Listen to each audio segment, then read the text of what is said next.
What is up, everybody, and welcome to the first ever Dudes Who Bet Sports. So you want to bet sports, but you need some advice on how to cash in big at a heck of a price. Well, if you want enough money to line your shorts, then you're in the right place. This is Dudes Who Bet Sports. Dudes Who Bet Sports, it's your favorite show. Dudes Who Bet Sports, where degenerates go.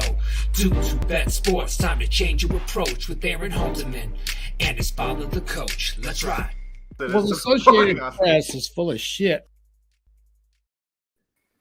What's up, guys? Welcome back to the Dudes Who Bet Sports show. You know, we were on here right before Papa Dude, right before we get ready to go on. It feels like we haven't done one of these in a month. I feel out of practice for the sports show. Well, I know why you feel that way. I don't know why I feel that way, because the bad thing about this show, folks, is I think I'm going to have to carry him tonight because he's probably exhausted from jet lag and the time change and everything else, being in San Diego and 2 days of fantastic racing at the Breeders' Cup. I'm sure he's wore out. So this could be a bad show if I have to carry the load here. No, Suck it up, Aaron. Suck it up. I've taken a few naps today, and that's the truth. Multiple. Yeah, it was a crazy weekend. I know this is the sports show, and I don't want to spend too much time on Breeders' Cup talk. But I do think we should open up the show with it a little bit because it was an incredible Breeders' Cup. Some bad, some good, some ugly. And so I just wanted to get your thoughts. I know you watched a lot of it on Saturday. What was kind of your best moment or two from the Breeders' Cup? Well, we've talked about this a little bit. The Classic's always the one you want to race. And I thought it was interesting that the four best forward horses finished 1, 2, 3, 4. Yeah. You don't see that very often, So the superstars, so to speak, ran very well. Usually there's a couple of clunkers out of the 4 favorites, but they were right up there. A heck of a lot more about it than I do. It was fascinating to me that they let Nix Go get out like that and they waited too long to challenge him. And when he's got that kind of a lead headed for home and he hadn't been challenged at all, the party's over. I mean, that horse is going to smoke him. There's no doubt about it. He was great. I thought there was a turf race where Love's Only You. Yeah. What a race that was. Yeah. I had Warlike Goddess in that, and he was dead last all the way. I don't know much about turf horses because I don't watch turf tracks very often. But anyway, he was dead last. I'm saying, why was it he or she? She, yeah. She was dead. How can you name a she? Warlike. Oh, yeah, Warlike Goddess. I got it. Anyway, she's heading down the backstretch, and I'm thinking, oh gosh, this horse is terrible, man. Then she picked it up and started picking them off 1 by 2, and I'm kind of switching back between racing and football, and I stood straight up, and because I was the only one of all of us that had that horse, and man, I was getting ready to brag, and she just smoked him, and I thought I had it. And then here 3 or 4 more, after her. I thought that was a great race. Yeah. What happened? I missed that one. Oh, she just got beat. It's funny. We talked about, I'll start with Gamine and then kind of go through mine as well, because I think it's a good talking point. Gamine just kind of got ganged up on by everybody. It was a 5-horse field. And sometimes those 5-horse fields kind of produce weird trips, weird results. And that's what happened. They kind of ganged up on her. They said, no, we're not going to let you take this easy. And everybody kind of took their shot. And Cece, the eventual winner, just kind of sat right behind her, swooped by and won. So it was really an impressive performance by Cece in that race. It was really never in doubt. Gamine got blown away at the top of the stretch. Yeah, your comment on the Warlike Goddess race, I'll put Dennis's comment up. Saying he, meaning Julian Leperoux, maybe moved a little bit early. Really funny. I met so many nice people, fans of this website at Del Mar. I'm so thankful for everybody that came up and said hi to us. Each and every one of you, just fantastic. But one of the ones that I met for the first time that's been a fan of the site for a while is Dr. Tang. And I was standing right by him watching the race that you talked about with Warlike Goddess. And we were both watching him because he had some interest in that horse as well. And up the backside, she started to move. And I said, she is flying, but this is too early, doctor. This is way too early. He goes, oh, I know this could be bad for her. But she got to the top of the stretch, and we looked at each other like, what do we know? Because this horse is going to win. Yeah. But you could tell about mid-stretch, she started to slow down a little bit. And Love's Only You, incredibly patient ride from that jockey. And then got lucky and found a seam. That was a fantastic race. That was one of my favorites. That was a good Life is Good. That was fantastic. Well, when he was a 3-year-old, he was on the Derby Trail and got hurt. Yeah. Right. I am thinking of the right horse, right? Yeah, this year. That was this year. Yeah. Oh, it was this year. Okay. Yeah. Yeah. And he was as good as anybody, until he got hurt. And then Pletcher got him and has made him what he is now. I mean, he was good anyway, but yeah, he is very, very impressive. Yeah. Yeah. It was, he was awesome. And then, the Knicks Go comment. I mean, he was just incredible. And he just did what he's been doing. By the way, another Cornhusker winner from Prairie Meadows winning. Yeah. That's unbelievable. Unbelievable. That's the race that got him going. Remember? That's right. That race, if you remember, Knicks Go, he won the Pegasus. He went over to Saudi and was bad. Yep. He was really bad in the Met Mile. They took him to Iowa, and there were a lot of people just kind of laughing, saying, that's how they think of him. They took him to Iowa. Yeah. Boy, all of a sudden, holy cow, he romps in Iowa. He romps in the Whitney. Yeah. He romps in the Lucas Classic. He romps in the Breeders' Cup Classic. He's the horse of the year. Yeah. And the Cornhusker Handicap up in Prairie Meadows is the race that kind of got him going. I remember that night we were all watching it together, and you knew he was going to win that after about 10 strides. I mean, he just kicked it in and away he went. And we all thought, what's Brad Cox doing? He's give up on this horse, and sent him up there and got him going. And what a good win for Brad. He seems like you may know him a little bit. He seems like a heck of a nice fella to me. And I think he's only going to get better. And this is a guy that was down to like 2 horses at one time. Yep. And everybody knew he was a good trainer. And he worked for Jamie Neff, I guess, wasn't it? Midwest. No, he worked for the ownership, the Midwest Thoroughbreds that had owners with Jamie Ness. Yeah, I don't know. I don't know really what happened, but something did, and people knew how good a trainer he was. So Midwest Thoroughbreds just kind of fired everybody except for Jamie Ness, and they may be out of it completely now. But anyway, I don't know if you remember, but we were down at Oaklawn at the Simulcast area, and he was over there watching races, and I asked him. I said, "Hey, what's the future look like?" It's just like, after he got fired by them, and he goes, well, they fire everybody. So I knew eventually it would happen. Yeah. He said, I got to build up. He said, I got 2 horses over there. I said, my goal is to get a dozen and then go from there. Yeah. But I mean, we knew him when, I think we kind of looked at each other that day and said, well, that's probably a guy we might not see again. And that's kind of unfortunate. Yeah, it kind of happens, but the best rise to the top. That's right. He rises to the top, and I'm telling you, he is he's a superstar, no doubt about it. He knows what he's doing. Yeah, and he's probably going to try. He is training the horse of the year and probably the 3-year-old as well. So thank God that Knicks Go won that race, or it would have been a disaster. I'm not going to get into the Friday debacle. I've talked about it too many times, and I don't even want to do it again. It pisses me off so much, but. Anybody watching this that bets the horses, I'm assuming all of you do that are watching, when you get robbed of a big time payout, it's really tough to get that back. It's hard to win in this game, right? And so I was alive to the pick 4, the pick 5, and a win wager on Modern Games on Friday. Probably would have equaled about $1,000, maybe 1,000, 1,200. I can't really remember the number now. So when that got taken off the tape, because that's a Breeders' Cup making score, like nothing else really would have mattered if that hits. So when that doesn't, my stomach was kind of churning that night thinking, that's going to be tough to repeat that. And we didn't, but we had a huge wager on Knicks Go.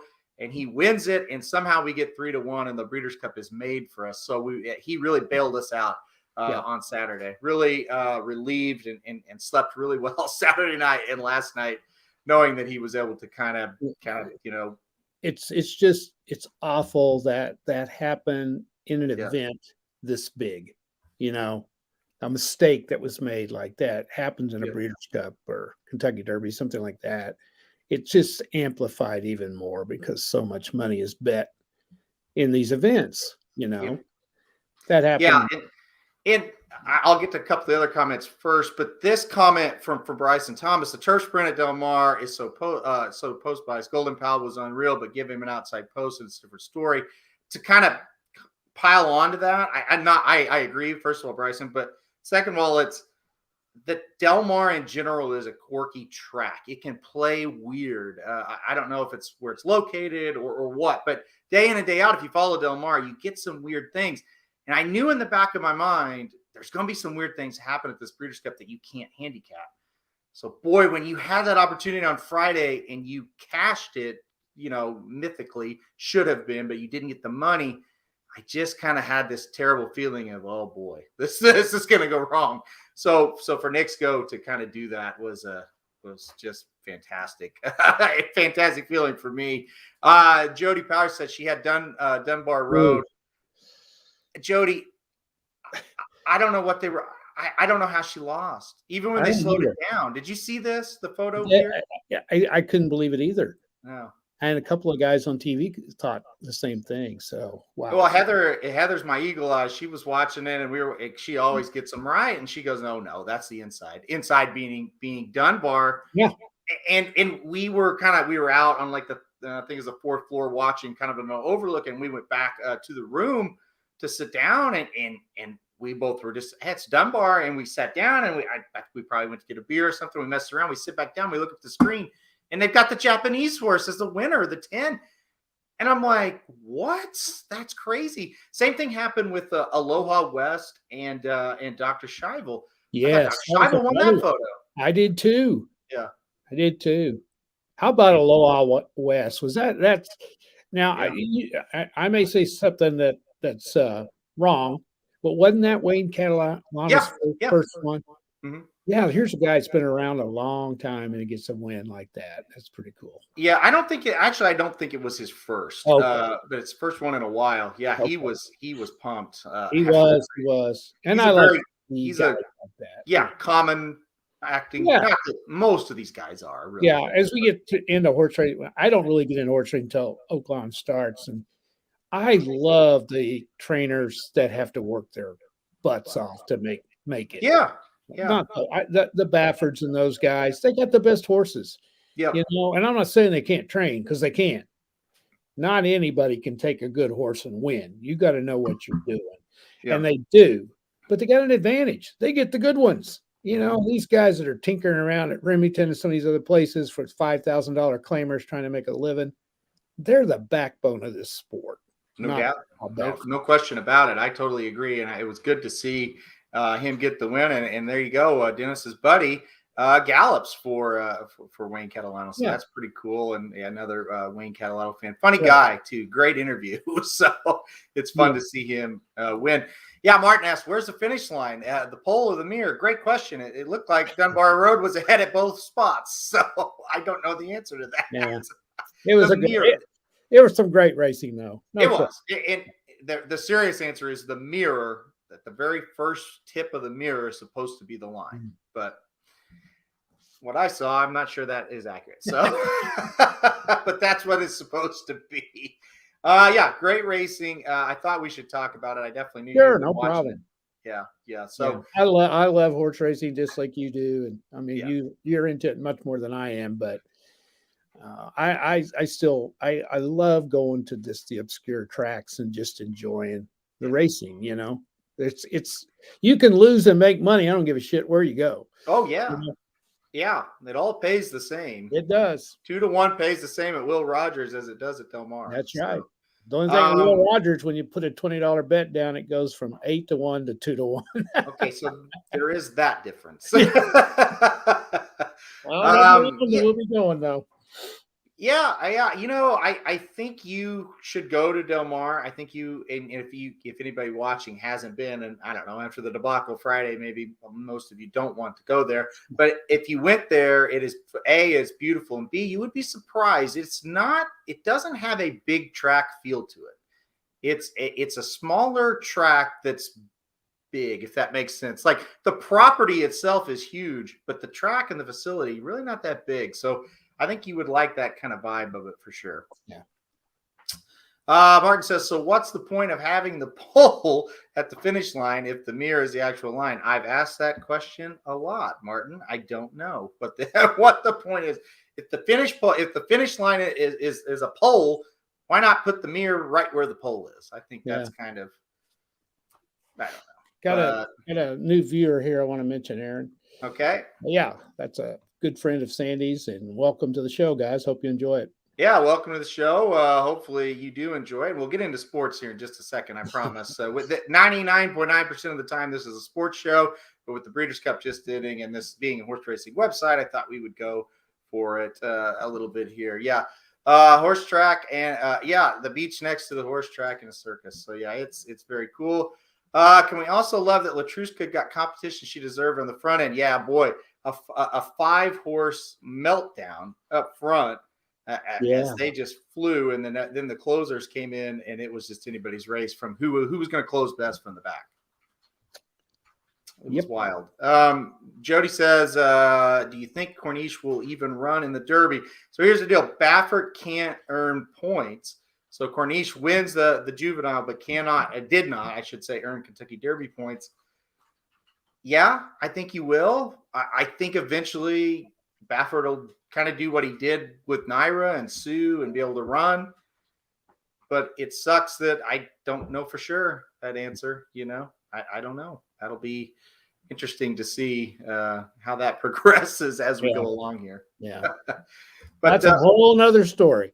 That's throw that up there one more time, Joe. We'll worry about that in 2022, I guess, because that's probably going to be a talking point for several months leading up to the big Derby day, unfortunately. And hey, come back to racingdudes.com. We'll be right here to cover all of that for you. We'll see. Listen, if I don't laugh, I cry on that one. So let's move on, though. Now, listen, all day I've tried to catch up on football because admittedly Friday or Saturday, Sunday, I have not been able to watch it much, but I feel like I am prepared. Before we start, we'll do the Monday night game real quick. The Bears 3-5 will go to Pittsburgh 4-3, but not a huge game for Pittsburgh tonight as they're kind of right in the mix after a bad start to the season. They're in the mix for the division there. Everybody's real tight together. So this is another big game. Pittsburgh's a 7-point favorite. I think you locked them in at 6.5, though. Right. So I'll let you take it away. Well, after yesterday in the NFL, can anyone make a prediction? I don't think so. Now, I did not take any of those big lines. I never do in the NFL, but I was shocked at some of the results. Mm-hmm. All logic says the Steelers will romp tonight. There's no reason for them not to be ready for this game. It's Mm-hmm. Monday night. It's a must-win for them. The Bears have no offense to speak of. And I just think the Steelers are coming on. So I locked them at 6.5. That's Curtis has got the dudes who bet curse on here from Michigan State. I'm probably going to give Pittsburgh the dudes who bet curse too. But no, I think the Steelers win this game. I think they play well. I think they're getting ready to come on. I really do. Yeah, the opportunity's there. And I think when they see what's unfolding in front of them, it almost makes it an even bigger game here, as everybody's kind of bunched up at that 5-4 mark. I guess the Ravens aren't, but, they still are a team that haven't looked great. So I like Pittsburgh as well tonight. I think they get over their team total as well. But Dennis likes the Bears. So, we'll see how that goes. And it could be a week where you just take the underdog and smile. I know. It seems to be that way. And yeah, sorry, we had Michigan State as the background on our Thursday show, and they lose to Purdue. So we'll talk about that in a minute. Let's go on, though, the rest of the NFL scores. Not much to talk about here. Colts dominated this game, 145-30 over the Jets.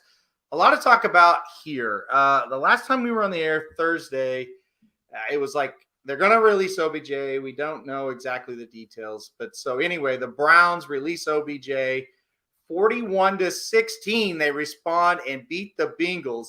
How about this? Was it just that easy? Is it just getting rid of OBJ and now the Browns are back to how they looked last year? Well, I hope it's that easy because I'm a Browns fan, and they've always played well without him. That's the thing. So I'm glad he's not there. And even if he was playing well, I don't like the guy, and I think he's selfish. And I know a lot of people on there don't like Baker Mayfield, and that's fine. His press conference about this was classic, and he said all the right things. And I gotta tell you, I think I'm a jinx for the Browns, and I made Sandy not wear her Mayfield jersey yesterday. We purposely didn't watch the game, took a little drive. So I didn't really see it. So maybe that's the key. I don't watch because every time I watch them, they suck. They just look awful. But their backs were to the wall, against the wall. They came out and responded, and they won. And now they're back in the hunt. So we'll see what happens. You can't tell after one game whether that was the problem or not.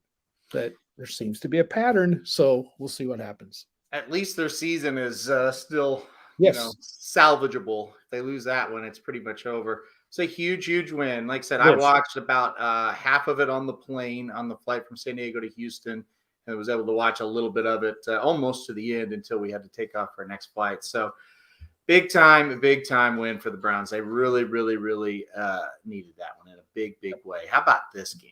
The Denver Broncos go to Dallas to play the Cowboys, and the Cowboys have Dak back.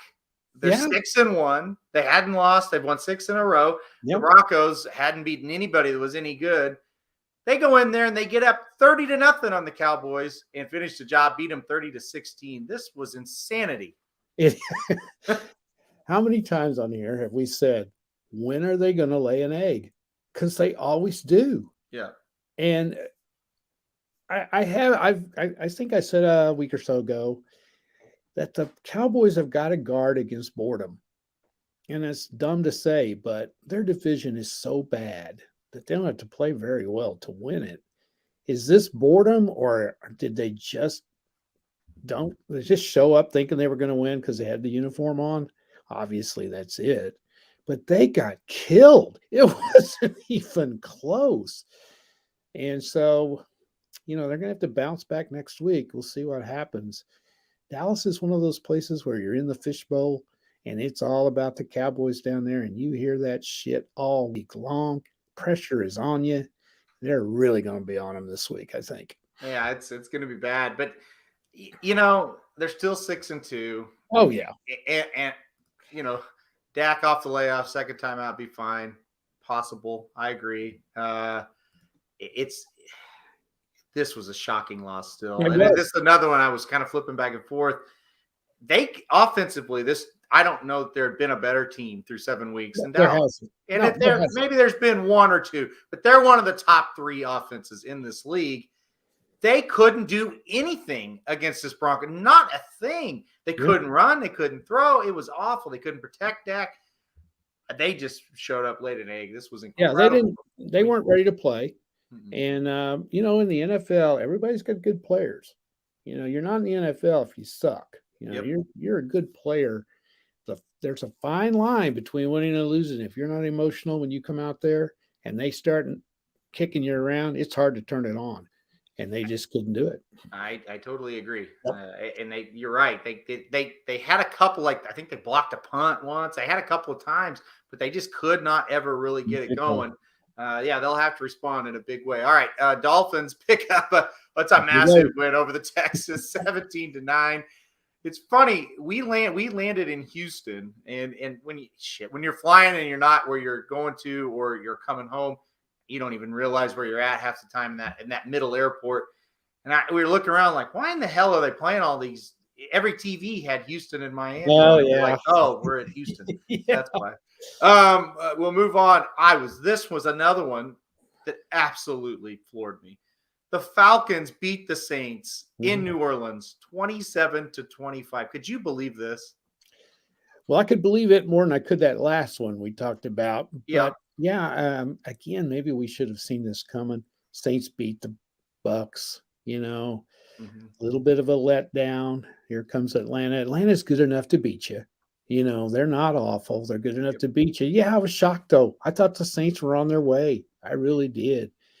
But this Atlanta team may throw a monkey wrench into things. They're not awful. They got a shot at a wild card if they could get going. They're probably not that good, but they play Dallas next week. Mm-hmm. It'll be interesting to see how they do. Yeah, Martin said when we were talking about this game for Dallas, so we were talking about the Dallas game, and he was talking about this next week. He says he's thinking about taking Atlanta plus the points next week. Almost want to take the money line. Yeah. Here's the deal about Atlanta. Some weeks, I'll get it right the third time. I watch them. I think they're pretty damn good. Yeah. And then I was watching this one, and they almost blew the game. But it's like, yeah, they look good some weeks. So we'll see what happens. Yeah. And yeah, Dennis he's spot on with this about these season-defining wins the next week.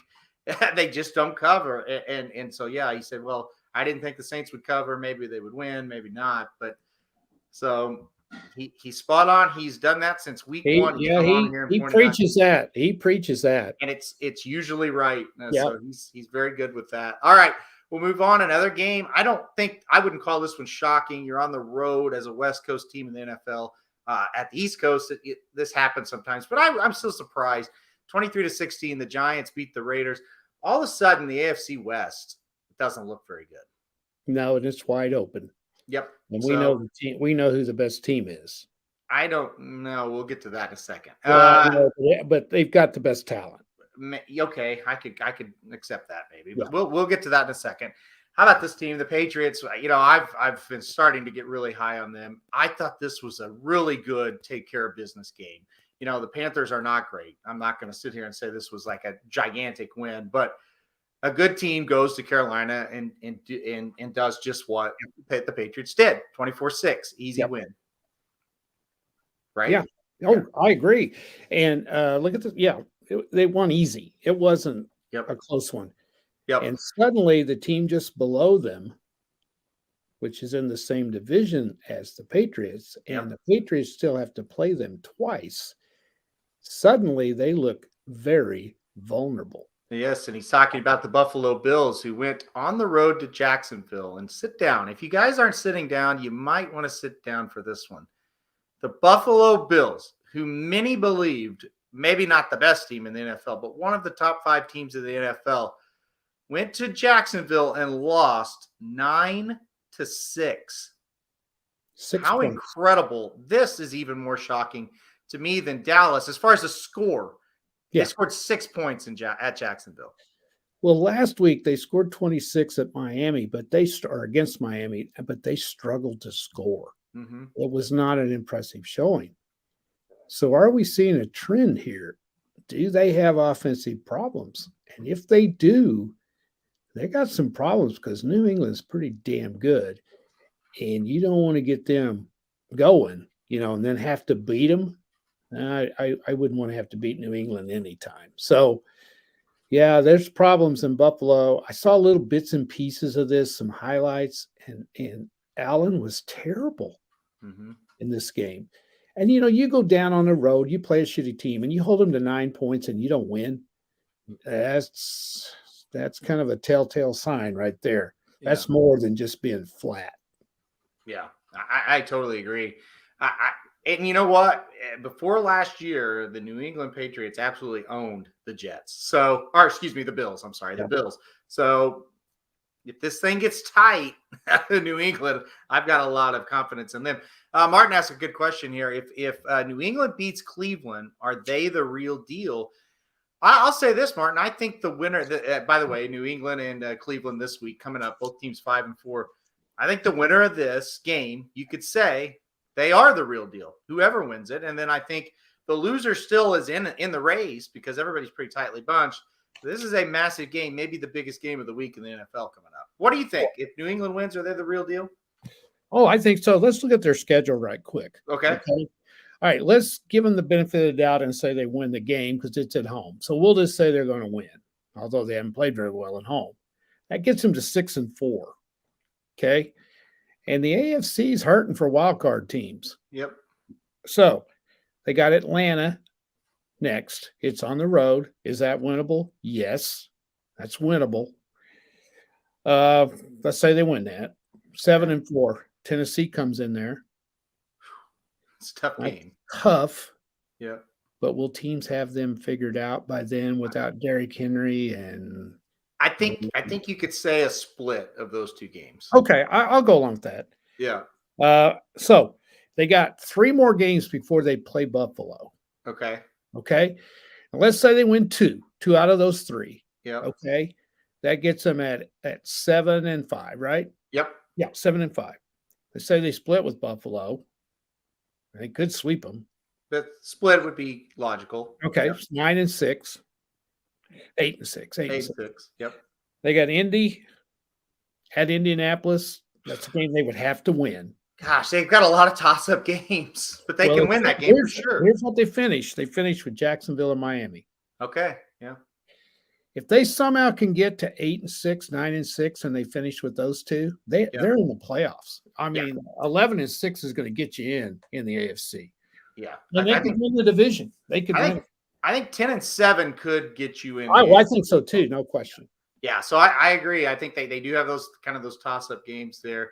Why are they the favorite? I think it's just they're playing really well and it's at home and the Browns are still kind of questionable, but it's close. It's like 2.5-point favorite right now.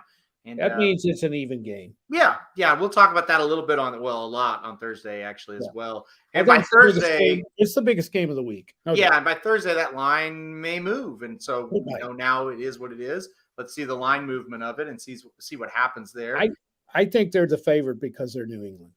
Yeah, I think you're right. I think because of the uniform, for sure. Yeah. Dennis says Josh Allen wasn't bad. He played great, LOL. The Jags had a guy named Josh Allen on defense. Dennis, when I said that, I started to mention that. I really did. Well, here's the surprise. The Ravens and the Vikings played a close game. It seems like these two teams play a close game every week. Here's another surprise. The Vikings lost a close game, and the Ravens won a close game. That's why one team's 3-5 and one team is 6-2. Absolutely. Ravens found a way to win 34-31. They look like heavy favorites at this point to win the division. Yeah. The AFC North there, but we'll see what happens with them. This was a really big win for the Chargers, 27-24. The Eagles battled them, but the Chargers get the job done. They're now, I guess, sort of the team to beat in the AFC West. I don't know. Well, they're not for me, but anyway. Well, let's move on to the team that you obviously and I'm Isaac, not high on them. I'm just saying. Isaac joins us now. Says, "How about those Chiefs?" Well, they won 13-7 over the Packers. They're now 5-4. You think they're the team to beat in the AFC West? I'd say they have the most talent. Yeah, and I don't think the AFC West is any good. Nope. The team I like second would be the Chargers. Yeah. And the Chargers do have a win over the Chiefs, which is huge at this point, and the Chiefs still have to go out there. If the Chargers weren't the Chargers, I would pick them. But I've seen them blow things so many times. Isaac, I don't know whether the Chiefs are getting better or not. I will say this, and again, it's just one game. I did watch quite a bit of this game. I think Green Bay better draft another quarterback, the successor to Aaron Rodgers, because I thought that kid was terrible. Well, it's funny you say that. I had to listen to most of this on the radio. We were in flight with no Wi-Fi for the first quarter and a half. Then I was driving home for almost all of it until the last 8 minutes of the game. I kept thinking, gee, can you not score once? Is this guy this bad? And then I got home and I'm like, yeah, he's that bad. He looked that bad. Yeah. I'm going to give him the benefit of the doubt for now because he hadn't played at all. Never taken any snaps. But there's a lot of guys that have never taken any snaps that look like a pro quarterback, and he didn't. He struggled with everything. The problem with the Chiefs, they could have lost that game. They could have. And their offense is not straightening itself out. And That's a problem. They won this game 13-7. They scored 13 points at home. This is a team that just It's a doesn't. train wreck right now. It really is. They really are. And if Aaron Rodgers would have played in that game, They would have lost. they would have got stomped, and the season probably would have been over. They caught a big time break. They got to play. I don't see them as the favorites at all to win that division. I'm trying to jinx them. No, well, I'm for that. Okay. Speaking of another just incredibly surprising result, considering Kyler Murray was out for the Cardinals, Hopkins was out for the Cardinals. They're on the road against the 49ers who desperately need a win. And Colt McCoy steps up and leads. Yes, that's right. Colt McCoy steps up and leads the Arizona Cardinals to a 31-17 blowout win over the Niners. How shocked were you at this one? Totally. I would not have been surprised if the 49ers beat them with Kyler Murray. Yeah. Are the Cardinals starting to gain my respect? Yes. Yeah. That is a tremendous character building win for them, and a game that the Cardinals don't usually win, even with all their players available. They may be the best team in the league. I'm officially really excited. Now, because I've been this way about Dallas. Yeah. So the minute I start bragging on an NFL team, they're gonna dog it. That's just what happens. But what an impressive win for the Cardinals. Yeah. And they're in control of that division, and especially after what happened to the Rams. But the Cardinals and the Titans were the most impressive teams of the week, no doubt about it. Let's get to that. In a great segue from this Cardinals talk, they got a big time break here because the Rams lost to the Titans without Derrick Henry. I think everybody just was ready to give this game to the Rams because Henry was out for the Titans. The Titans go in there and they kind of beat the hell out of them, didn't they? This really wasn't that close of a game. A huge win for the Titans, who might be the best team over on their side. They beat them 28-16. Boy, I seems like it's a broken record. Yeah. How shocked were you about this one? I was pretty shocked. I like the Titans organization. I think they're pretty classy, and their players are tough. They're a hard-nosed team. Mm-hmm. I just thought they would have a hard time getting things straightened out in 3 or 4 days after the injury to their bell cow. But no, they didn't. And how about Adrian Peterson? Maybe he didn't play very. I don't know what he did. It was great, but how in the world can you come in and in 3 days you're running the football in the NFL and scoring a touchdown? Come on. What kind of is he just a freak? Yes. You should know better than anybody. I know. Bob Stoops will tell you when he came into Oklahoma as a freshman, he was better than anybody they had down there as far as his ability to train and do all that. And you just didn't see that in a freshman. He was just this unbelievable specimen. And you know what? If he's got anything left playing for this team, why he could. He's not Derrick Henry because he's just not, but he could really keep them going. He could really help them once he can help them. And Dennis says in the comments here, he's got the same kind of style as Henry. And I mean, he's not close to Henry at this age. He's just not. Really, nobody is. But he can at least kind of fill in some of the gap a little bit for him. Yeah, I mean, I'll never forget first game he played at OU as a true freshman against Bowling Green.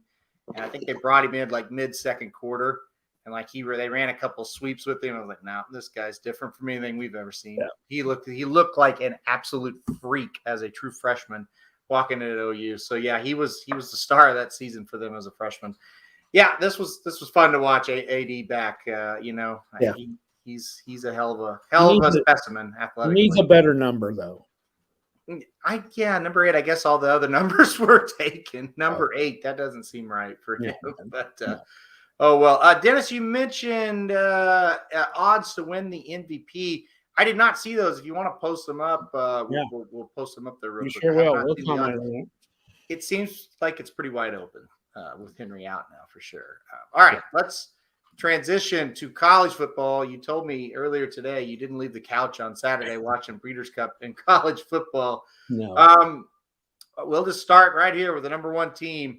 They roll again, 43-6. Georgia just smokes Missouri. Well, I got a story on this one. Okay. So, first of all, shout out to my wife for putting up with me Saturday. I kept my plan was to watch some games and then get up and maybe do something with her. And I just couldn't leave. One game went to the other, and I'm flipping the dial. My thumb is sore from all of the channel changing, and she just sat there and let me watch it. So I appreciate that a lot, believe me, because I started with game day around 10 o'clock, and around 11 at night I finally turned the TV off. But anyway, the Missouri. Oh God! All right. First of all, I didn't know the Missouri quarterback was hurt. I didn't know that. I bet Missouri 9.5 points. They had to score 10. Yeah, over 9.5. Yeah, over 9.5. So I think, okay, they can do this. Well, the game starts, and I don't think they announced it till right before the game that he wasn't going to play, or at least I missed it. Yeah. So I thought, well, I'm done. So they putter around and they miss a field goal. And the guy had made like 28 field goals in a row, and they miss it, and then he got blocked, got another block. They moved the ball a little bit. Long story short, it's 43-6. They get the ball back with about 3 minutes to go, and they make this unbelievable pass and get it down inside the 8-yard line. Okay. It's fourth down, last play of the game. They're on the 1-yard line. Missouri is. They score, I win. Guys wide open in the end zone, throw it 6 feet behind him. Yeah, and that was my first bet of the day right there. So anyway, Georgia, I don't think Georgia played very well, but I can see why. This was a game they overlooked, I think. They only got one left, and that's this week at Tennessee. If they get that one, they're pretty much locked at 12-0. Yep. So anyway. Yeah, Tennessee will be interesting. They'll challenge their defense a little bit, at least you would think. So we'll see what happens there, because Tennessee's been racking up the points. They just keep on rolling. Georgia, man, I thought this one was fascinating. Alabama gets the win, 20-14 over LSU. It'll be interesting to see if the College Football Playoff Committee keeps them at number 2. I have a feeling the answer is yes, because Alabama can never do no wrong, right? Right. They should have lost this game to LSU. I'm going to say they should have. I mean, LSU had their chances here. Yeah. How good is Alabama, really? I don't think they're as good as people think they are. Yeah. LSU, if they had a quarterback, would have won the game. He did not play very well. I thought they got very conservative on their play calling. But they outplayed the Crimson Tide. They've got issues. They really do. And the reason they may stay at number 2 is no one was impressive this week. None of the contenders in the playoffs were very impressive. So I don't think anybody played well enough to pass them. They've got Arkansas and Auburn, and they got a dog game in there. Yeah. So I don't think Arkansas could beat them. I'd give them a chance if it was in Fayetteville. I would. But they are not going to go in there and beat them, I don't think. Auburn was terrible against A&M, but that's a game they could lose. Mm-hmm. They really could. So not too sure Texas A&M is the best team over on that side right now. I think you're right. They are proving it week in and week out. They're pretty darn good. But unfortunately, they lost a game to Mississippi State. That's gonna, that pretty much is going to keep them out of that. And as we've said a lot of times, Aaron, pressure's kind of off of them. Yep. If they were undefeated, they'd get beat. That's just the way they are. Yeah, that's exactly right. And we want to talk about pressure, and maybe the pressure got to them. Number 3 up this week, Michigan State. They go to Purdue and get beat. So Purdue's now beaten Michigan State, who was in the top 5, and Iowa, who was in the top 5 at the time of the game. Yeah. I didn't get to watch much of this. I was following the phone, and I just was shocked. Like, could they just not stop them at all? That's what I was going to comment on. Yeah. I'm not surprised Purdue won. Usually when these teams feel the pressure, they struggle on offense. Mm-hmm. They can't get their offense to do anything, and they lose 20-17, much like Iowa. Yep. Iowa has no offense. But anyway, no, Michigan State scored 29 points. You should win against Purdue if you score 29 points. And they had a shot to score more than that. They gave up 40 to this team that's not that good on offense. So their defense choked. And I mean, Purdue just waxed them. Yeah. And hats off to Purdue. They get a chance to wax another one this week. They play Ohio State. So I think most of us thought Michigan State would get beat. I think most of us, of the three teams in the Big Ten, even though Michigan State beat Michigan, I think most of us thought that Michigan State wasn't going to get through that undefeated. Yeah. So anyway, that was a bad loss. Yeah, I think the Michigan win was for Michigan State. It was kind of a flukish win a little bit. And I think they were kind of flirting with disaster. They almost lost to Nebraska earlier in the year. So it's about their time. But yeah, tough loss. They're probably pretty much out of it. I mean, they have tough games left as well. They're probably going to lose. Yeah. And this is a question before we go on. If Purdue wins next week, are they in the rankings? Yes. Yeah, they should. And honestly, I'll scroll back up to Purdue for a second. The way the college football committee supposedly looks at quality wins, I would not be surprised if they're in it tomorrow. I think they will be. Yeah, I think so. Yeah. So tune in, I guess, tomorrow for the ranking show to find that one out. Oregon, they go on the road. This is a big win for them. I don't think Washington's very good, but Oregon got the win here. They're staying they're 8-1. The number 3 team lost. They're number 4. Are they going to move up to number 3? Well, I guess right? Wouldn't you? Yeah. I mean, somebody has to. So no one else was very impressive. So, including them, that was a terrible game. And if they went out, other than Ohio State, they're not going to beat any team on their schedule that has less than 3 losses. Yeah, they're not going to make the playoffs. If everything goes right, somebody will beat them out. I think you're right about that. I think they still need help, even though they should, by the rankings, control their own destiny. I don't think that's actually a fact. I don't think so either. Ohio State, I think it is a fact for because they've got tough games left on their schedule. I was following this one on my phone too, and it's like they might get beat. They're not playing very well. Once again, they don't play very well, but win. What are your thoughts on Iowa State? Well, Nebraska. I don't think they're as good either as people think. They struggled against Penn State. And I wrote a little thing on Nebraska. You probably didn't read it, but no, I read it. Has anybody ever played a tougher schedule than they have? Yeah. My gosh, they got, they're not in the side that Ohio State's on. Mm-hmm. Yet they had to play Ohio State, Michigan, and Michigan State. They got all 3 of them. And they had chances to beat all 3 of them. Could have won them all. They're snake bit. There's no doubt. They're close to being pretty good. I see today where Scott Frost fired 4 assistants. Yeah.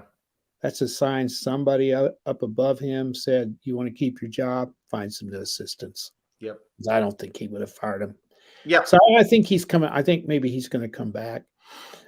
Lindsay makes a good point there. Yeah, what about this? Arkansas. Yeah, they got a tough schedule too. So Nebraska and Arkansas have difficult schedules. To answer your question on Ohio State, there's no question they're in the playoffs if they went out, and they deserve to be. Yeah, I don't know if they're going to or not. I think if Michigan beats Penn State this week, I kind of think they're going to beat Ohio State. I really do. That'll be interesting. I think they could get them this year. Ohio State just hasn't looked good since they kind of got back playing, I don't know, second level teams instead of the bottom feeders. I mean, these Penn State and Nebraska are not great teams, but man, they had trouble beating both of them.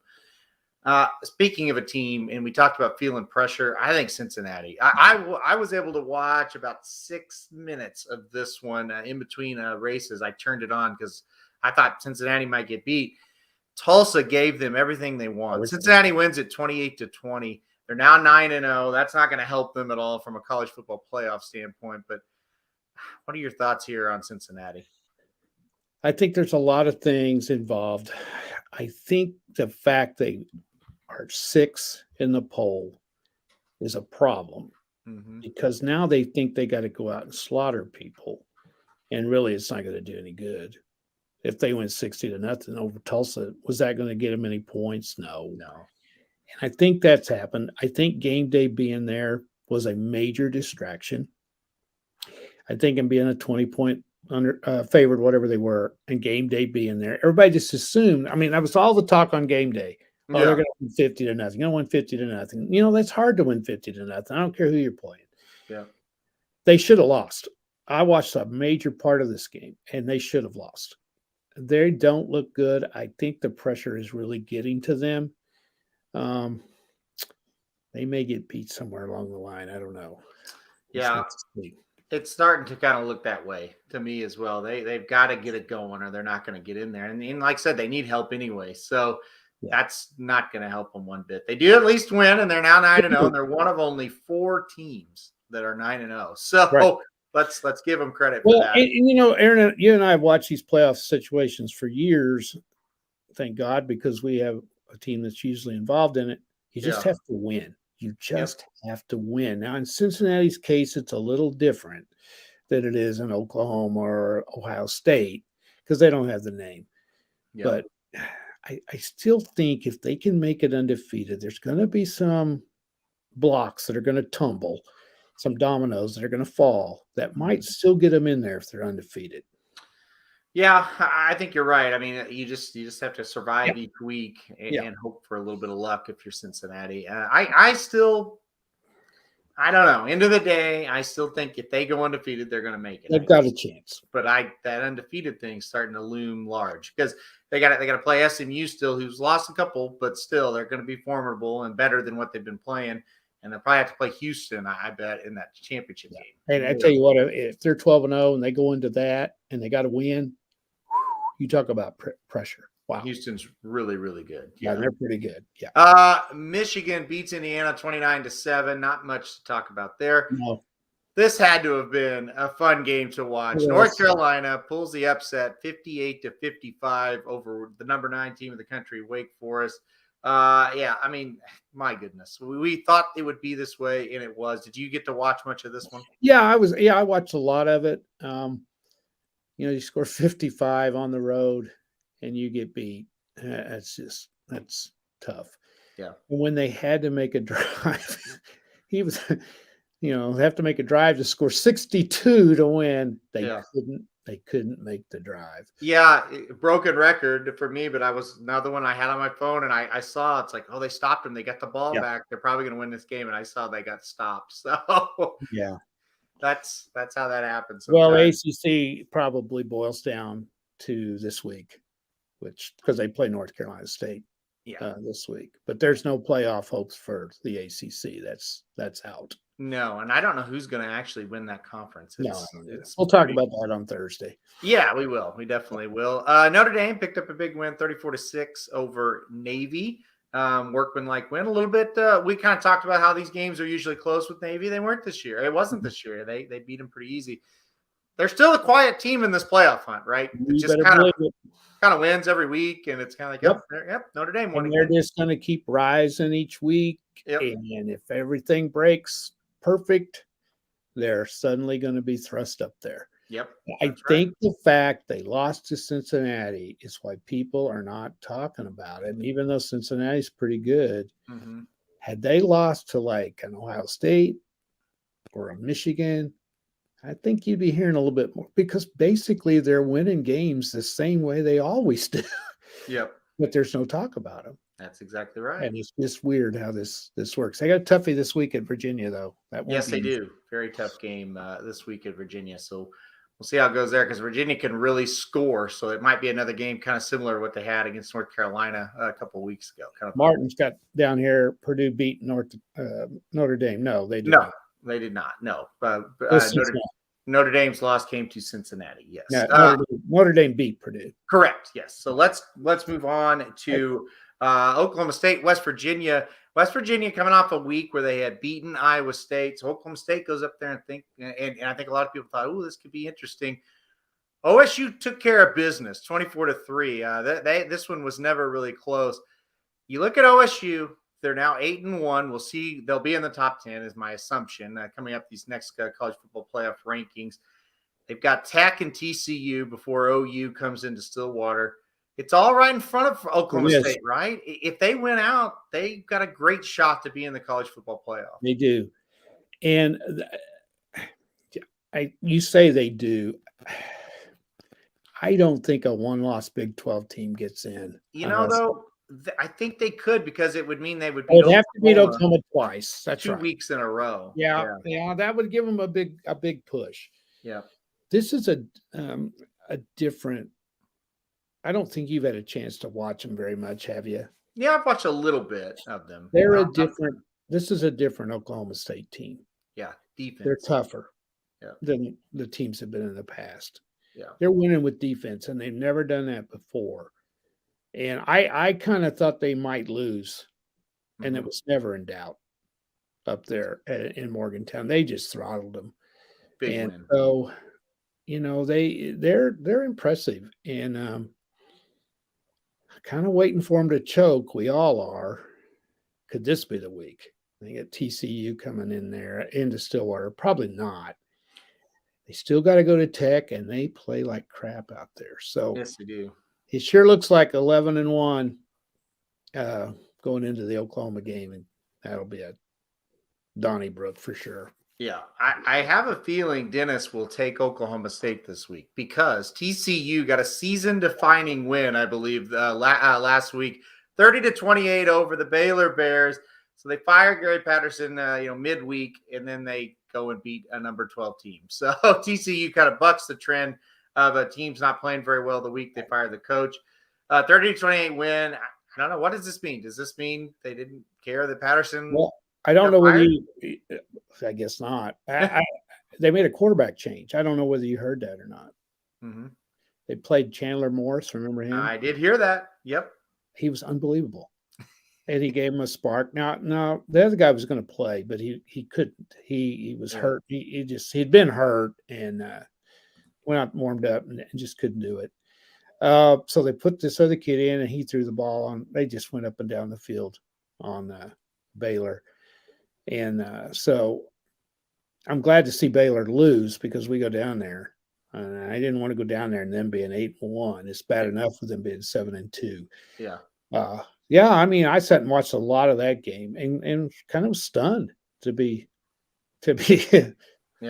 honest about it. But anyway, yeah. You never know how they're going to come out and play after a coach gets fired. You just Chandler Morris last year was at OU and he transferred to TCU. I got to ask you before we move on, are you surprised at all Chandler Morris did what he did? No. Me neither. No. So we had him and we had Mordecai. Yep. And now the guy who beat both of them out isn't playing. Yeah. The freshman beat him out. Yeah. It's interesting. It's pretty incredible, but we saw Chandler play a little. I mean, just a little. And he came in, and I'm like, oh, that's a little Baker Mayfield out there. He's just a little Spitfire, Yes. And he had a little something, and they used him on the goal line in the Big 12 championship game. It's like he had a little spark. I hated to see him go because I thought, he might be a player. So it was really cool. Of course, I didn't get to watch that game, broken record on Saturday, but I did see the stats and a couple highlights, and I was happy for him. We talked a little bit about this. A&M, we kind of think they might right now. They're playing about as good as anybody on that side of the SEC. They win 20-3. Hard to believe that this team, I mentioned, lost to Mississippi State and lost to Arkansas, and then they've really turned it around since offensively as well. But to hold, Nix and Auburn to 3, that's very, very impressive. Well, their defense is really good, and their quarterback really impressed me. He separated his shoulder. Mm-hmm.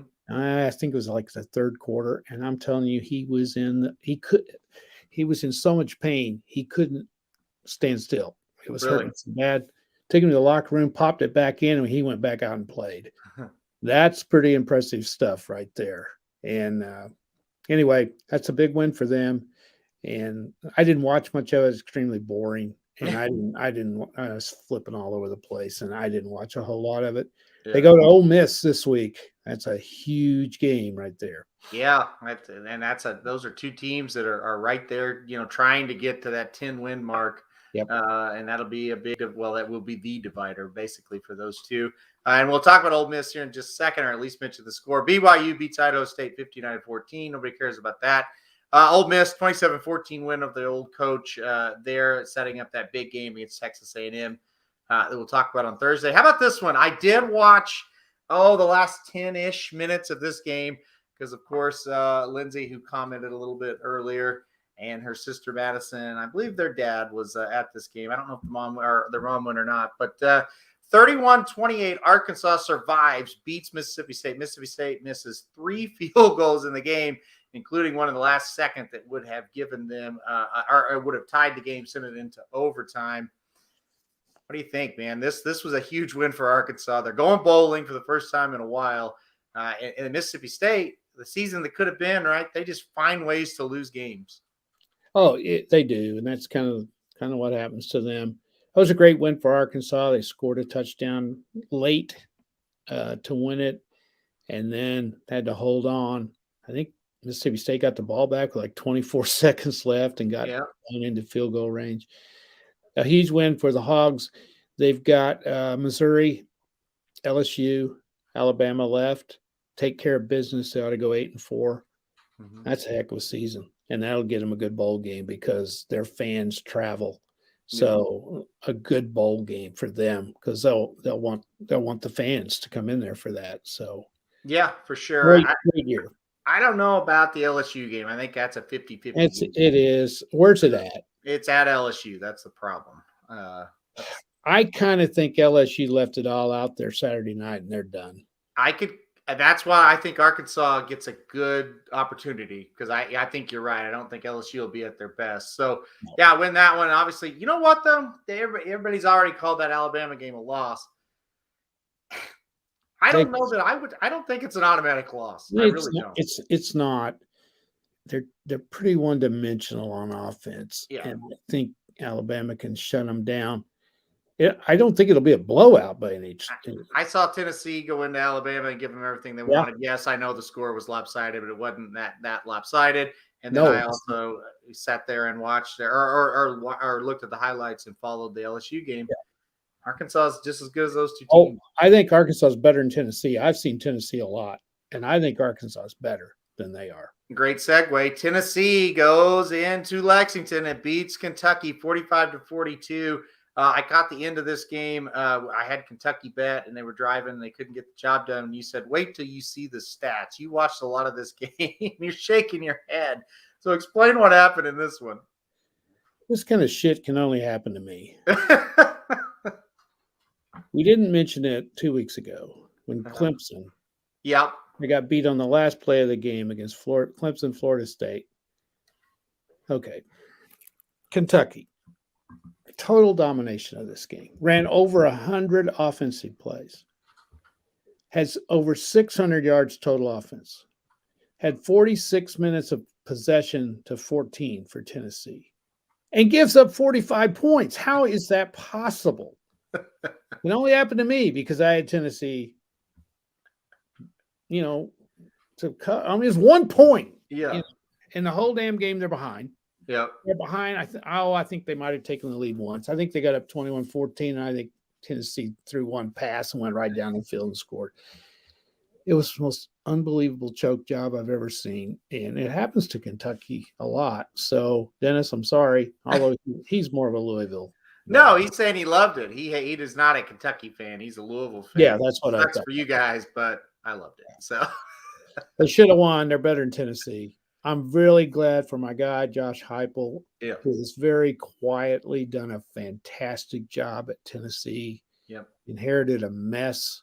Looks like they're going to win 7 games, and they're not very good. So no, if they got a shot to go 7-5, and they've lost 2 games, boy, really close. They could have won. So great job down there. He's done a fantastic job. He has done a really good job. All right, we'll move on here quickly for the last few. A lot of these we won't spend hardly any time on. This one for sure. North Carolina State beats Florida State 28-14. Nobody cares. What the hell happened here? Explain Illinois to me, please. They go to Minnesota and win 14-6. What the hell happened? Well, I mean, I think we got to explain Minnesota. Well, okay. They are 6-3, and they have lost to Bowling Green, who's one of the worst teams in the worst conference in college football. The MAC is just god awful. Yep. And they lose at home to Bowling Green. And then when they're rolling, they're playing great, they lose to Illinois. And Illinois did exactly what we thought they would do. They scored 14 points. That's what they do. Yeah. So there was too much other stuff to watch rather than watch this. So I don't really know what happened. I saw they were behind 14-0 early, and I thought, well, they'll turn it around. Well, they sure did. They scored 6 points in the fourth quarter. So I don't know. I mean, they have just squandered. They should be 8-1. I mean, if you beat, it's just. Oh, I'd hate to be the coach there. I'd be so pissed off I wouldn't be able to sleep for a month. I know. Yeah. To think you've lost to Illinois and Bowling Green. Bowling Green. Yeah. And they still have a chance to win the west side of the Big Ten. Well, you say they have a chance, and that's a good segue to the next. I think the Wisconsin Badgers are starting to show they might be the second best team in the Big Ten. Period. They may be. 52-3, they roll Rutgers. I think they're finally after just a horrific start to the season. They're starting to show who they are. They're now 6-3. I think they're going to roll through everybody and get to that Big Ten championship game at 9-3. I think you're right. They've got the game with Minnesota is at Minnesota, and I think that's probably a rivalry game too. Yeah. Well, that'll be tough, but they're playing. I mean, they have to go to Minnesota. Well, they do. If they're the second best team in the Big Ten, yeah. And you know what? Don't overlook them in a Big Ten championship game, because the winner of that East is going to have to go through a gauntlet. They're going to have a letdown after that. If they say Ohio State or Michigan State get through that with one loss, are they going to be ready to play a pretty damn good Wisconsin game for the championship? That will be tough. I guarantee you. They definitely are the team that could be the spoilers of the Big Ten and knock the Big Ten out of the college football playoff. I certainly think it's possible. I wouldn't say that, but I don't. Even though those teams have really good records over there, I don't think that Ohio State team. That's not the power that we're using. No, they're not super teams. No way. Right. Everybody thinks Ohio State is because they're Ohio State. They're not. Look at their scores here recently. Yeah. They're not. They're not blowing anybody out that can play. No, they're not. All right, move on. Your Hawkeyes, they went to Northwestern and got a big, exciting win, 17-12. It's a win at least, though, right? What an offensive performance. They are about a joke. I'm sorry. Yes, they are. They are a joke. How they're 7-2? Well, they sold their soul to get to 7-2. They have. They're going to win 8, though. Whenever you can explain to me Boise State, I would love to hear it. I never know what this team's going to do year after year.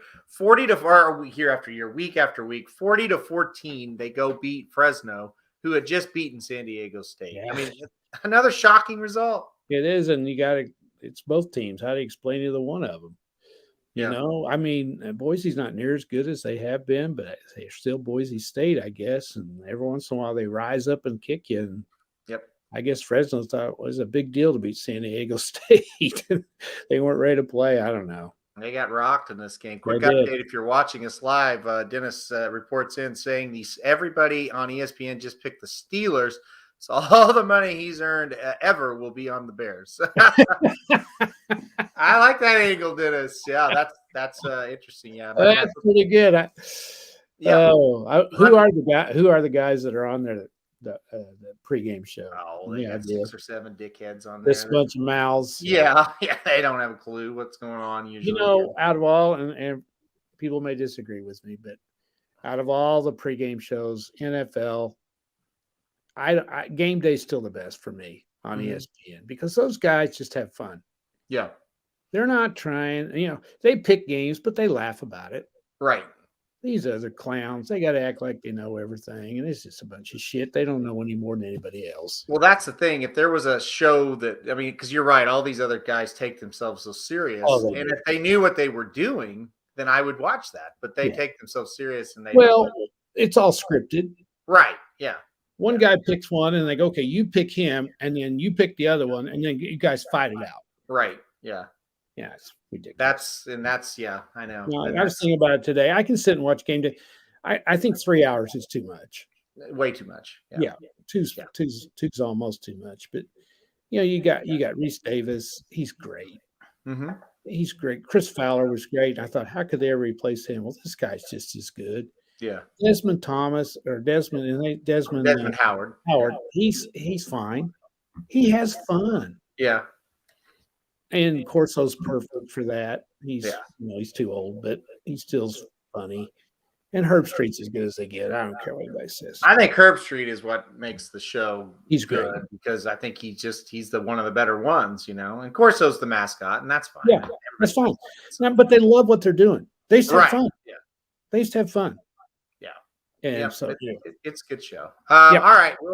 We'll wrap it up here. San Diego State, they get a big win at Hawaii 17-10, and Pittsburgh beats Duke 54-29. Pittsburgh's another team that just has unforgivable losses. They could be right there undefeated and 2 stupid losses. So yep, that's right. Well, that's the week that was. I guess we'll wrap it up here. We got about 10 minutes till the Monday Night Football game. Or anything you want to get off your chest before we sign off here? No, we'll talk a lot about on last Thursday.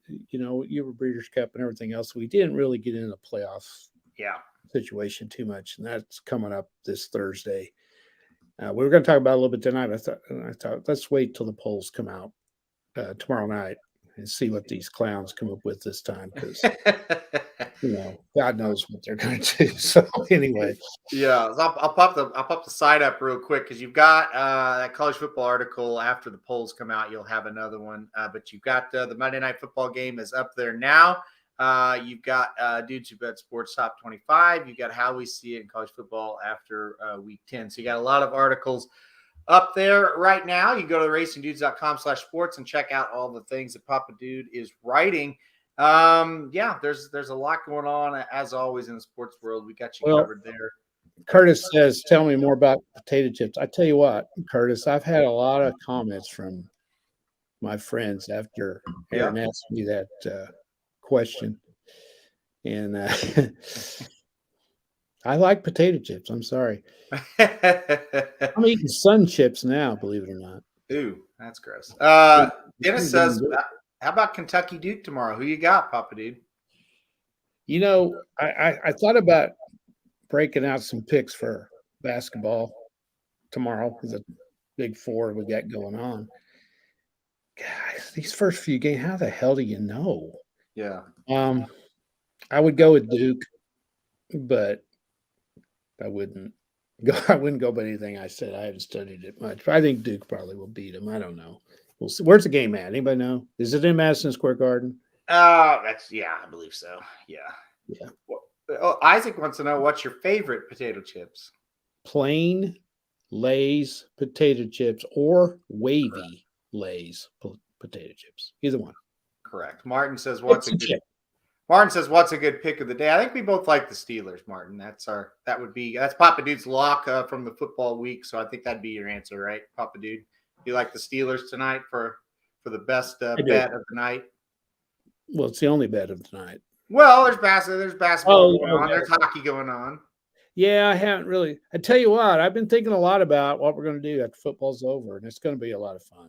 It is. We got a lot going on. And Martin says he thinks the Bulls to beat the Nets is a really good bet tonight. Okay. Maybe I ought to start looking at some of that stuff, Yeah. He had Martin. He did really well last year with the NBA. I haven't started it yet. We haven't let him go on with that one. Curtis has a question for you. So what does Papa Dude think about sweet potato chips? Oh, they suck.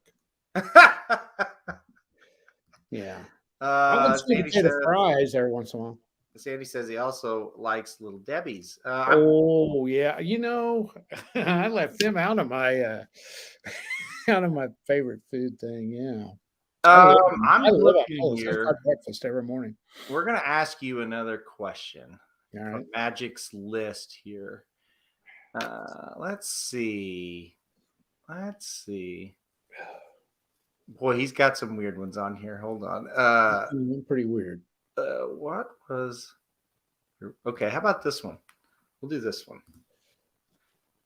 What was your worst first day of work? Okay. This was my very first job. Okay. I'm trying to think. Was there any first really horrible days of teaching? Not really, because the kids are always good on the first day. of school because they are feeling you out, and they're trying on their best behavior. So usually the first days are pretty good. First day and the last day. First or worst first day of work. I was 16 years old. Okay. I didn't know shit. Okay. And I got a job in a warehouse of a shoe factory because of my dad. He had some pull, and I was 16. He thought I had to work. See. So me and a buddy who had some pull too, we both got hired, and we went down there. Neither one of us had a clue. And they both knew who we were because of our last names. And because, well, that's another story. But anyway, they had us doing shit detail. We cleaned the bathrooms. We mopped the floor. And at the end of the day, they were dying laughing because that's what they did. They just picked on us that whole day to see if we could take it because they thought we were pretty boys, which we were. But they thought we were, and they didn't think we could take it. And we proved ourselves that first day. But anyway, that was my worst first day. I went home, and I laid down on that couch, and I swear to God, I didn't. And I was 16 years old, and I was in pretty good shape.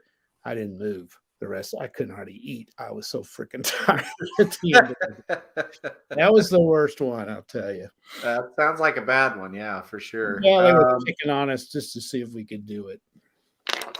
Here's another one. Isaac asked, what was the craziest Papa Dude taught driver's ed for many, many years, just for people who don't know. Isaac says, what's the craziest driver's ed experience?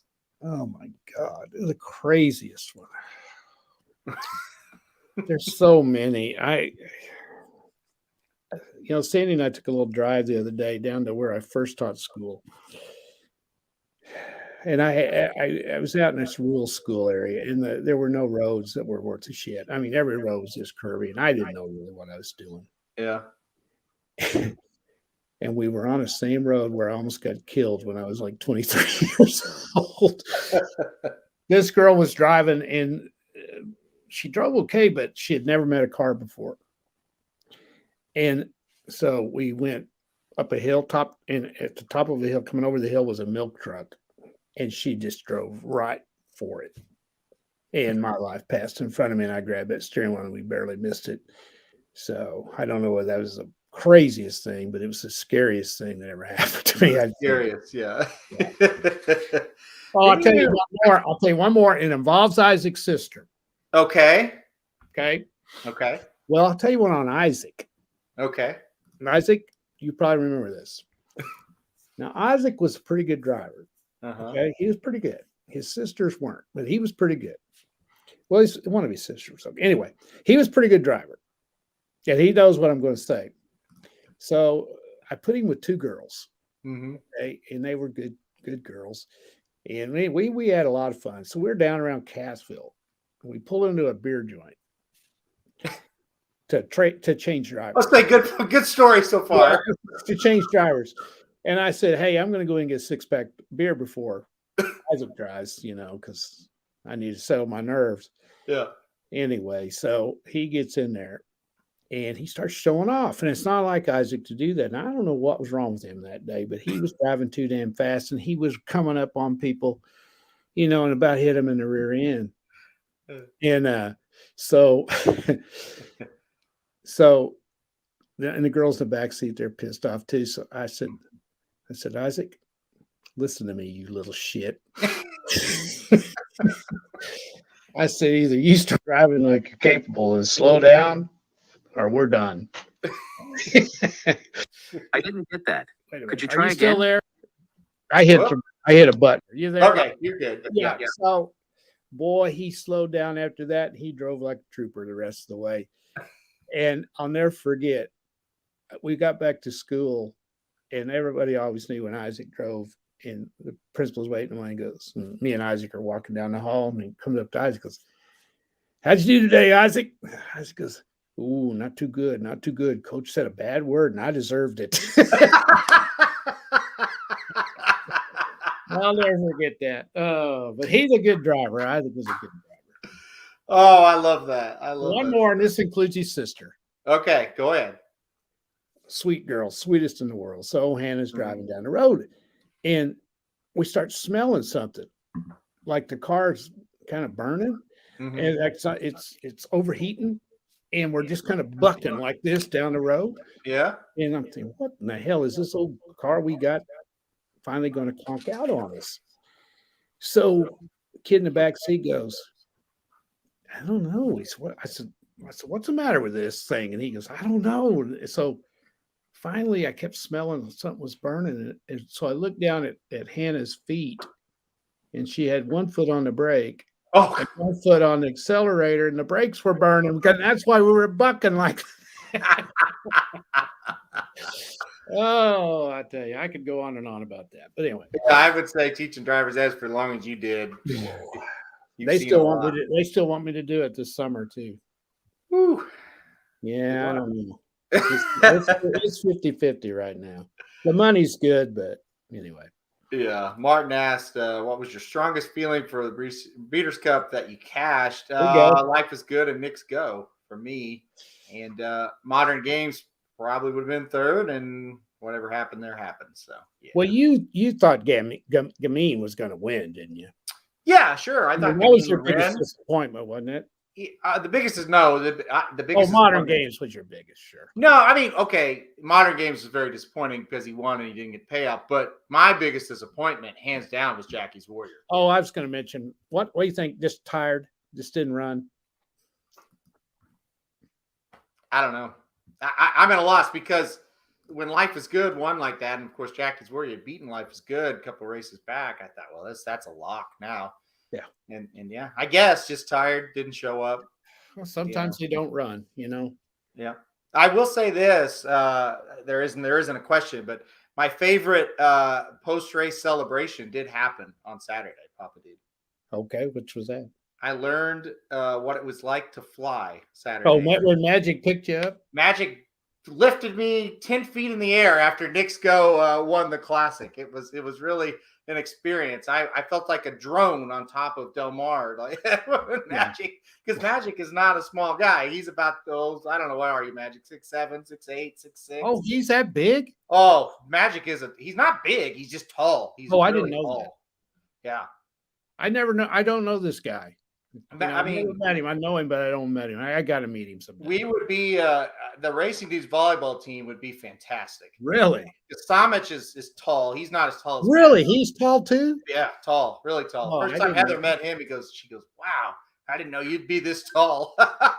Okay, so yeah, no, they don't. Neither one look. Oh, Magic's 6'4". Magic, you're 6'4". Good Lord, he's a tall 6'4". Yeah. I never would have guessed that either. So Samich is tall, Magic's tall. Now, if you tell me Saratoga Slim's tall, I'm gonna fall out of the chair. He's short. Saratoga Slim probably weighs 110 pounds, I bet. Okay. He's tiny. But no, we'd be great. We'd throw Heather in there. She could be our libero. Dr. Miranda is she was like 6 months pregnant and still playing beach volleyball. She looks tall to me. Huh? She looks tall to me. She's she's tall. She got height to her for sure. So yeah, we would be very good at volleyball. Very, very, very good. Yeah. I think Jared and I'd probably just coach and let everybody else play. But yeah, anyway, that was my favorite celebration. Isaac got another one. We'll say maybe for another time. Yeah, here it is. I remember this. That was good. Yeah, don't let us forget that. We'll do that one at the next show. Isaac, tune in at the next show because that's a good one. Curtis says Miranda's 5'10". I think that's right. Her and I are about the same height. Well, now Heather can play volleyball, right? Heather was a very, very good volleyball player. Yeah. Okay, and Sandy's 6. She's 5'9". She can play. So yeah. There you go. Yeah. Jared and you can coach them. Exactly. It's exactly. Good night, Martin, and enjoy Monday Night Football to you as well. Yep.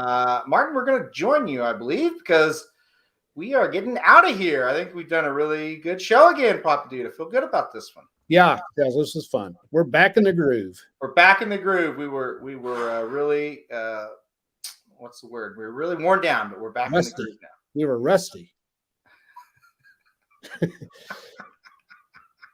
Slim is 5'8" on his feet, but 7'2" on a peasant. Yeah, and Slim's legendary for something else on his body. I heard. Yes, yeah, Which a guy that brags about it, I don't ever believe. So well, Magic can comment on. Well, Magic says it's true, so. Oh boy. Okay, we're gonna get off here. Yeah, we better on that one. Magic wants to get into that horrific scene again. So yeah, he didn't comment. He didn't comment on that. He's probably one of two things: rolling on the floor laughing, or he's typing. And Magic is a loud typer. I can hear him all the way from California when he types. He's typing a response. So, but yeah, the big guy was pretty excited when the big gray crossed the line first on Saturday. Right. Hoisted in the air like a child. So. Anyway, all right, guys. I got to meet Dennis one of these days too. He's great. Good guy. Churchill Downs. We'll go, Papa Dude. Dennis will be there. All right. He's got the keys to every door at Churchill Downs. That's what I like. All right, guys. We're gonna get off here. Yep. It was great. Thanks, to be everybody. back home. What's that? I said thanks, everybody. Appreciate it. Yes, thank you guys. And like I say, it's great to be back home. Already miss all the guys. It was so great. Being able to hang out with everybody. It was so great to have Heather with us. She's had a job that's tied her down for all these years, but now she works from home. She was able to come with us. She took care of us all weekend. And that was great having her there as well. So really, really good, fun trip. But now we're home. Now we're back. We're back in the groove with the sports show. So with that being said, thank you again for everybody watching tonight. Really good audience again tonight. Appreciate it. And good luck, guys, playing Monday Night Football. They've kicked off. So hopefully you get those wagers home. We'll see you guys on Thursday.